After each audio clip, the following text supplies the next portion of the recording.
Phoenix chairman Rob Morrison and general manager David Ohm have been in intermittent talks for over a year with the former NSL champions, whilst also fielding interest from Sydney A-League aspirant Southern Expansion and Southwest Sydney Football Club Inc. (SWSFC), headed up by finance broker Gino Marra. South Melbourne also revealed this week that they had first discussed a Phoenix buyout 11 months back, but rejected the terms of the deal.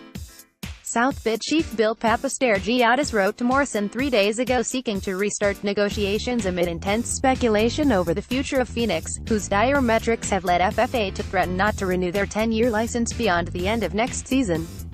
If Phoenix can agree terms with the Strikers, or another of the interested parties, it would have to be ratified by FFA, who have earmarked 2 new teams for entry in 2019-2020. Phoenix management have insisted they are not actively attempting to sell the club, but are simply exploring their options. But Strikers chairman Bruce Evans revealed on Friday that talks are ongoing, whilst declining to divulge any of the detail of the negotiations. It's understood the Strikers, who view $5 million as a more realistic top-end asking price from the seemingly doomed franchise, want to make a standalone purchase, whilst the Phoenix are seeking to maintain a footprint in the form of team colors, or a percentage of ownership. "We're working towards everything, but I'd prefer not to comment beyond that," Evans said. "I can say that talks are ongoing. We feel that a second team in Brisbane would benefit the league and hopefully help rejuvenate Brisbane Roar." Former Roar and Gold Coast United coach Myron Fleeberg, who is affiliated with the Strikers bid, said the club had been ahead of the curve in their approach to Wellington. "We had the idea long before anybody in talking to New Zealand about buying their license," Fleeberg said.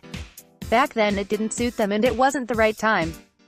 If you're talking about a chess game, we were 3 steps ahead of anybody. Since then there's been talk about expansion and everybody else has jumped onto the bandwagon.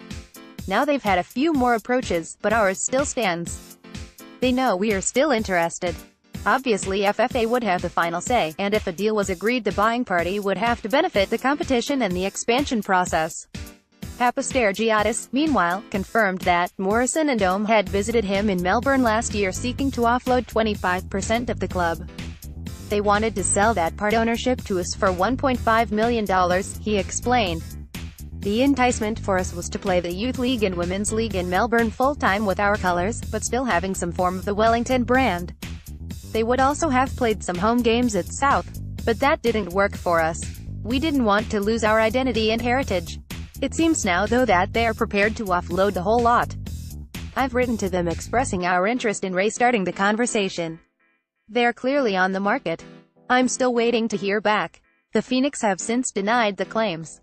Morrison, who is thought to prefer a possible merger, said in a club statement last week, "There are a number of parties interested in joining the A-League, and these parties have been talking to a number of clubs around A-League expansion and licenses. Wellington has not been immune to this, and it's only appropriate that as a club we keep abreast of all possible options going around the clubs."